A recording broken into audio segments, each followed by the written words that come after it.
Hello दोस्तों, आप सभी का स्वागत है हमारी आज की इस क्लास में। आज की क्लास बहुत ही ज़्यादा इम्पोर्टेंट है और आज की क्लास इम्पोर्टेंट क्यों है मैं आपको बता दूं। आज की क्लास इम्पोर्टेंट होने का एक रीज़न है क्योंकि आज जो मैं टॉपिक पिक कर रहा हूं वो काफ़ी ज़्यादा इजी है। तो टॉपिक में यानी कि पढ़ने से ज़्यादा आप लोगों से आज क्वेश्चंस पुटअप होंगे और आप लोग आंसर्स देंगे। इंतज़ार कर लेते हैं सभी छात्रों का। अभी तक जो लोग लाइव पे नहीं आए हैं तो आप लोग लाइव को शेयर करें, ग्रुप पे जाकर ज़्यादा से ज़्यादा लोग लाइव पे जुड़ें ताकि ताकि पढ़ाने में भी काफ़ी अच्छा लगे। कल जो मैंने वीडियो शूट किया था विंडो को अपलोड करने को लेकर, तो उसमें वॉइस क्लियर नहीं आई थी। उसका रीज़न ये था माइक, क्योंकि माइक मेरा मिस हो गया था, जिस वजह से वीडियो क्लियर नहीं हुआ और एग्जैक्टली कैमरा भी नहीं था। दैट्स वाई वो जो था वीडियो काफ़ी ज़्यादा भद्दा हो गया था और काफ़ी लोगों को पसंद भी नहीं आया होगा, मुझे उम्मीद है। उसके लिए मैं माफ़ी चाहता हूँ आप लोगों से दिल से, सॉरी। आज के इस वीडियो पे मैं आप लोगों को इनपुट और आउटपुट डिवाइस के बारे में पढ़ाने वाला हूँ। 90% लोगों को इसके बारे में मालूम होगा, 10% ऐसे लोग होंगे जिनको नहीं मालूम होगा। तो इस वजह से मैं इसमें क्वेश्चंस बहुत सारे आप लोगों से पूछने वाला हूँ। एक चीज़ और, टीचमेंट में मैंने लॉगिन करा हुआ है। टीचमेंट में मैं आप लोगों को इन्वाइट करता हूँ, लिंक मैंने एक डिस्क्रिप्शन बॉक्स में डाल दे रहा हूँ और मैंने ग्रुप में भी शेयर किया है। टीचमेंट में अगर आप लोग पढ़ाई करते हो आगे हमारे साथ में, तो आपको पता होगा कि उसमें आप क्वेश्चंस मुझसे पूछ सकते हो, क्योंकि यहाँ पर आप लाइव में टाइप करते हो, टाइप को कभी करते हो और आंसर कभी मिलता है। बट वहाँ पर आप क्वेश्चंस ये मान लो कि आप डायरेक्टली जैसे क्लास में पढ़ाई करते हो उस तरीके से पढ़ाई कर पाएंगे, तो आप ज्वाइन कर सकते हैं वहाँ पे भी। हालांकि मैं अभी क्लासेस उसमें शुरू नहीं करूँगा, क्योंकि अभी उसमें क्लासेस शुरू करने का कोई रीज़न नहीं है। फ्री क्लासेस अगर मैं उसमें रखूँगा तो आपको ही पता है कि उसमें लॉस ही होना है। यूट्यूब में तो अर्निंग भी होती है बट उसमें अर्निंग का कोई ऑप्शंस नहीं है, वो क्लासेस पेड होती हैं। तो जो पेड क्लासेस लेना चाहें, ज़्यादा महंगी फ़ीस नहीं रखेंगे, शुरुआत करने वाले हैं तो सिर्फ 200 रुपये पर मंथ की फ़ीस रखने वाले हैं उसमें। अगर आप डायरेक्टली क्लास लेना चाहते हैं तो टीचमेंट में आके अभी ज्वाइन करें और आप डायरेक्टली क्लासेस ज्वाइन कर सकते हैं। वैसे आप किसी भी इंस्टीट्यूट में जाएंगे तो 500 प्लस आपको फ़ीस पे करनी पड़ती है, बट यहाँ पर आपको केवल 200 रुपये में सुनहरा मौका मिल रहा है। केवल 200 रुपये में आप लोग अपने घर बैठे पढ़ाई कर सकते हैं और आप डायरेक्टली क्वेश्चन पुटअप कर सकते हैं। टाइप करके नहीं, अपने मुंह से पूछ सकते हैं। बस आपको लेना होगा एक ईयरफोन, और आज के ज़माने में तो हर एक के पास ईयरफोन अवेलेबल है ना। ओके, स्टार्ट कर लेते हैं आज के वीडियो। तो आज के इस टॉपिक में मैं आप लोगों को बताने वाला हूँ इनपुट और आउटपुट डिवाइसेस होते क्या है। इसके पहले आपको पता होना चाहिए इनपुट और आउटपुट क्या होता है। तो आपको मैं बता दूँ, कंप्यूटर सिस्टम में जो भी डेटा को इनपुट कराया जाता है, यानी कि जो भी डेटा एंटर कराया जाता है उसको हम इनपुट कहते हैं। ठीक है, कंप्यूटर सिस्टम में जो भी डाटा इनपुट कराया जाता है उसे हम इनपुट कहते हैं। कंप्यूटर सिस्टम में जो भी डाटा एंटर कराया जाता है, यानी कि हम ये कह सकते हैं कि कंप्यूटर में जो भी डेटा को आप एंटर करते हो, जो भी डेटा आप फीड करते हो, जो भी डाटा आप डालते हो, उसको हम इनपुट कहते हैं। और जिस डिवाइस के माध्यम से डालते हो उसको हम इनपुट डिवाइस कहते हैं। है ना, एकदम ईजी। कंप्यूटर सिस्टम में जो भी डाटा आप एंटर कराते हो, जो भी डाटा या इंफॉर्मेशन आप एंटर कराते हो उसे इनपुट कहते हैं, और जिस डिवाइस के माध्यम से आप कराते हो उसको हम इनपुट डिवाइसेस कहते हैं। ठीक है, अब एक चीज़ समझते हैं। जैसे कि ये आपके हाथ में माउस है, ये है कीबोर्ड। अब आपको अपने कंप्यूटर सिस्टम में आपको अपना नाम फीड करना है। तो जब आपको अपना नाम लिखना होगा, यानी कि ये एक डेटा हो गया, आपको जो नाम लिखना है तो आप इसका यूज़ करेंगे ना, इससे अपना नाम लिखेंगे। तो जो नाम लिख के जाएगा वो इनपुट कहलाएगा, और जिसके माध्यम से जाएगा उसको हम इनपुट डिवाइस कहेंगे। तैयार हो जाएगा ना आप लोगों को। ठीक है, तो कंप्यूटर सिस्टम में जो भी डेटा एंटर कराया जाता है उसको हम इनपुट कहते हैं, और जिस डिवाइस के माध्यम से कराया जाता है उसको हम इनपुट डिवाइस कहते हैं। ओके, अब मुझे ये बताइए कि जो माइक होता है, माइक जानते हैं ना आप, जैसे ये माइक जिससे मैं वीडियो शूट कर रहा हूँ, ये इनपुट डिवाइस है या आउटपुट डिवाइस है? मुझे बताइए, माइक जो होता है वो इनपुट डिवाइस है या आउटपुट डिवाइस है? जल्दी से आंसर दीजिएगा। ओके, बताइए। ठीक है, जो कैमरा हमारा होता है, कैमरे का तो कैमरा तो आप लोगों ने देखा ही होगा, सभी के मोबाइल फ़ोन में कैमरे होंगे। ये जो कैमरा आपका होता है वो इनपुट डिवाइस होता है या आउटपुट डिवाइस होता है? बताइए, इनपुट डिवाइस होता है या नहीं होता है, इतना बताइए मुझे, क्योंकि आउटपुट डिवाइस तो मैंने अभी पढ़ाया भी नहीं है। तो कैमरा जो है वो इनपुट डिवाइस है या आउटपुट डिवाइस है? अच्छा, पहले हम आउटपुट डिवाइस को पढ़ लेते हैं, तब ज़्यादा क्वेश्चंस पुटअप होंगे, क्योंकि ऐसे तो कन्फ्यूजन हो रही होगी ना अभी। ओके, अब बात कर लेते हैं आउटपुट डिवाइस कहते हैं। तो पहले मैंने आपको क्या बताया, इनपुट, यानी कि जो डाटा या सॉफ्टवेयर या इंफॉर्मेशन हम कंप्यूटर सिस्टम में एंटर कराते हैं उसको हम कहते हैं इनपुट, और जिस डिवाइस के माध्यम से कराते हैं उसको हम कहते हैं इनपुट डिवाइस। ठीक है, ओके। अब बात कर लेते हैं आउटपुट क्या होता है।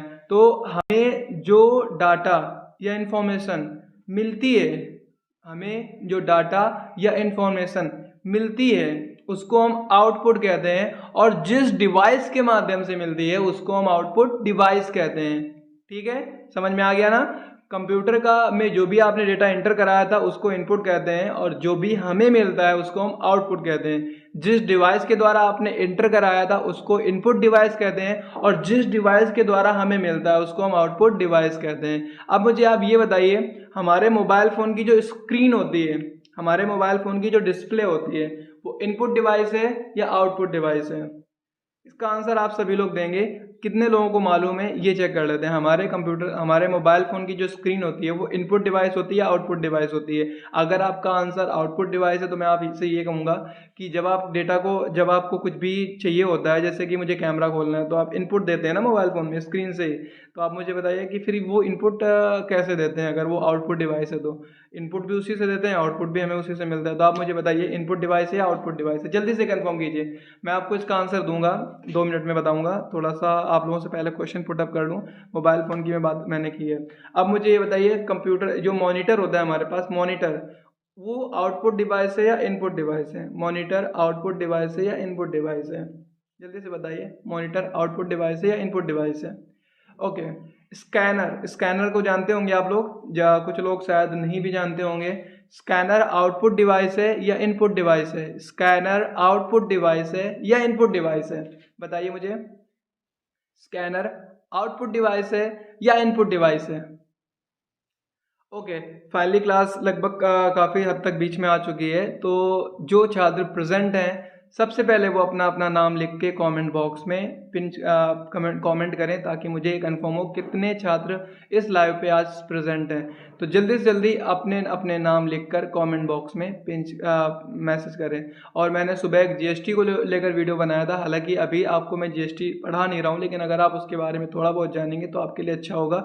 जिन लोगों ने अभी जीएसटी का वीडियो नहीं देखा हो तो वो जाकर उस वीडियो को देख लें। ज़्यादा बड़ा वीडियो नहीं है, बट आपको कंप्लीट एक वीडियो में जीएसटी की फुल्ली इन्फॉर्मेशन मिल जाएगी, कैसे बिल बनाना है उसको लेकर। जब तक आप लोग अपने अपने नाम कमेंट बॉक्स में डालिएगा।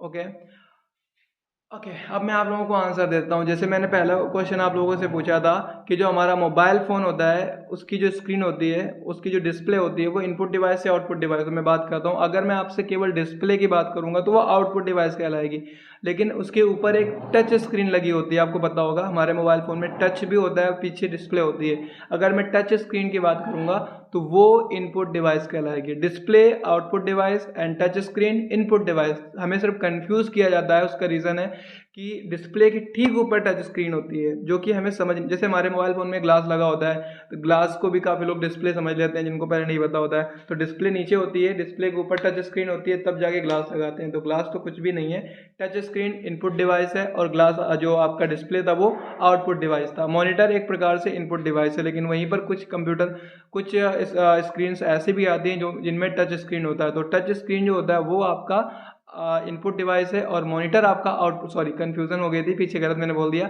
मॉनिटर आपका आउटपुट डिवाइस है और टच स्क्रीन इनपुट डिवाइस है। ठीक है, माइक जिससे हम वीडियो को रिकॉर्ड करते हैं, मेरी आवाज़ जो है ये जा रही है इसके माध्यम से मोबाइल फ़ोन के अंदर, कैमरे के अंदर। तो ये जो आपका माइक होगा वो इनपुट डिवाइस होगा। वहीं पर अगर मैं स्पीकर की बात करूं जिसके द्वारा हमें आउटपुट मिलता है तो वो आपका आउटपुट डिवाइस कहलाएगा। ठीक है, ओके। तो फाइनली अब सभी छात्र 3 इनपुट डिवाइस और आउटपुट डिवाइस के नाम लिखें जल्दी जल्दी से। सभी छात्र 3 इनपुट डिवाइस और आउटपुट डिवाइस के नाम लिखें जल्दी जल्दी से। लिखें, मैं देख रहा हूँ आप लोगों के नाम जल्दी जल्दी से। जब तक आप लोग नाम लिखें तब तक जो नए छात्र हैं उनको मैं बता दूं, अगर अभी तक आपने हमारी क्लास में रजिस्ट्रेशन नहीं कराया है और अब आपको चाहिए कंप्यूटर सर्टिफिकेट, आपके पास समय नहीं है किसी इंस्टीट्यूट को ज्वाइन करने का, तो अभी टेलीग्राम ग्रुप ज्वाइन कीजिए। सिर्फ 500 रुपीज़ में आपको कंप्लीट कराया जाएगा कंप्लीट कोर्स, और आपको दिया जाएगा एक ADCA का सर्टिफिकेट, जिसको आप government sector, private sector, India के अंदर, इंडिया के बाहर किसी भी जगह पर आराम से यूज कर सकते हैं। ये होगा AS ग्रुप का फुल्ली गारंटी, आप हर जगह यूज कर सकते हैं। AS ग्रुप की एक संस्था नहीं है, आप चाहोगे तो सर्च करोगे। AS ग्रुप अभी 3 जगह पे चल रहा है करंट टाइम में, अकबरपुर, घाटमपुर और मूसानगर। तो आपका फुल्ली सर्टिफाइड है। जो लोग टेलीग्राम ग्रुप में होंगे उनको जो आईडी कार्ड मिला होगा उसमें जो नीचे मोबाइल नंबर लिखा होगा उस मोबाइल नंबर को आप क्रोम ब्राउजर में डाल दीजिएगा, एएस ग्रुप की पूरी डिटेल्स निकलकर आपके सामने आ जाएगी। सिर्फ मोबाइल नंबर, वेबसाइट है asgi.in, इस पे जाकर आपको ऑनलाइन रजिस्ट्रेशन करना है। उसके बाद आपको हमारे मोबाइल नंबर पे, आपको गूगल पे, फोन पे, किसी की माध्यम से आपको एडमिशन फीस पे करनी है। आप हो जाएंगे फुल्ली रजिस्टर्ड।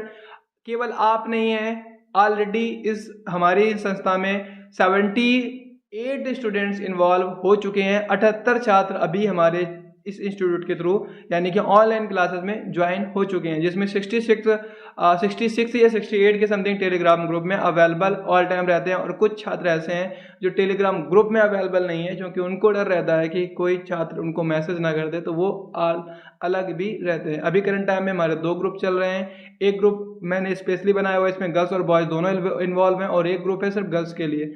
तो आई होप आपने अब तक सभी लोगों के आंसर्स लिख चुके होंगे। अब मैं आप लोगों से प्रीवियस पुराने क्वेश्चंस कुछ पूछ लेता हूं, उसके बाद क्लास को एंड करूंगा। कल अब बहुत ही जल्दी फंडामेंटल, मैं कोशिश कर रहा हूं कि फंडामेंटल जल्दी से जल्दी खत्म हो जाए, ताकि आप लोगों की कंप्यूटर की प्रैक्टिकल क्लासेस जल्दी से जल्दी शुरू की जा सकें, क्योंकि मेन वही होता है जिससे आपको जॉब करनी है। कुछ क्वेश्चंस नॉर्मल से क्वेश्चंस होंगे, सभी को आंसर्स देने हैं, मैं बीच में पॉज नहीं लूंगा, आप लोग जल्दी जल्दी आंसर दीजिए। आप मुझे बताइए, चार्ल्स बेबेज ने डिफेंस इंजन का आविष्कार किस सन में किया था? चार्ल्स बेबेज ने डिफेंस इंजन का आविष्कार किस सन में किया था? जल्दी से इसका आंसर दीजिए। चार्ल्स बेबेज ने डिफेंस इंजन का आविष्कार किस सन में किया था?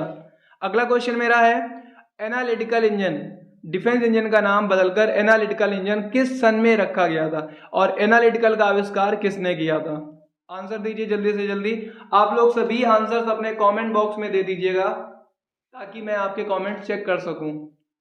ओके, अब मुझे बताइए, कंप्यूटर की जनरेशन, जो पहली जनरेशन थी, उसमें टेक्नोलॉजी के रूप में किसका प्रयोग किया गया और भाषा के रूप में किसका प्रयोग किया गया? पहली जनरेशन की कंप्यूटर में टेक्नोलॉजी कौन सी थी और भाषा किसका प्रयोग किया गया? ओके, विश्व का पहला इलेक्ट्रॉनिक कंप्यूटर कौन सा था? विश्व का पहला इलेक्ट्रॉनिक कंप्यूटर कौन सा है? बताइए फटाक से। पहली हार्ड डिस्क की कैपेसिटी कितनी है? पहली हार्ड डिस्क की कैपेसिटी कितनी है? इंडिया का पहला सुपर कंप्यूटर कौन सा है? इंडिया का पहला सुपर कंप्यूटर कौन सा है? जल्दी से बताइए, इंडिया का पहला सुपर कंप्यूटर कौन सा है? विश्व का पहला सुपर कंप्यूटर कौन सा है? विश्व का पहला सुपर कंप्यूटर कौन सा है?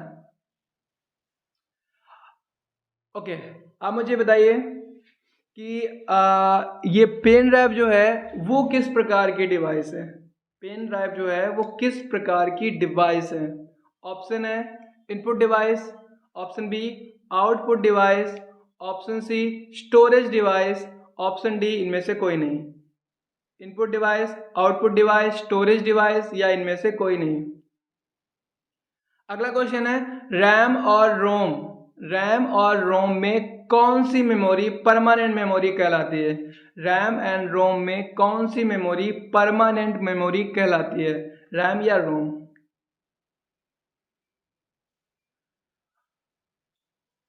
ओके, सीडी की जो कैसेट होती है वो एक्सटर्नल मेमोरी कहलाएगी या इंटरनल मेमोरी कहलाएगी? सीडी की कैसेट एक्सटर्नल मेमोरी कहलाएगी या इंटरनल मेमोरी कहलाएगी?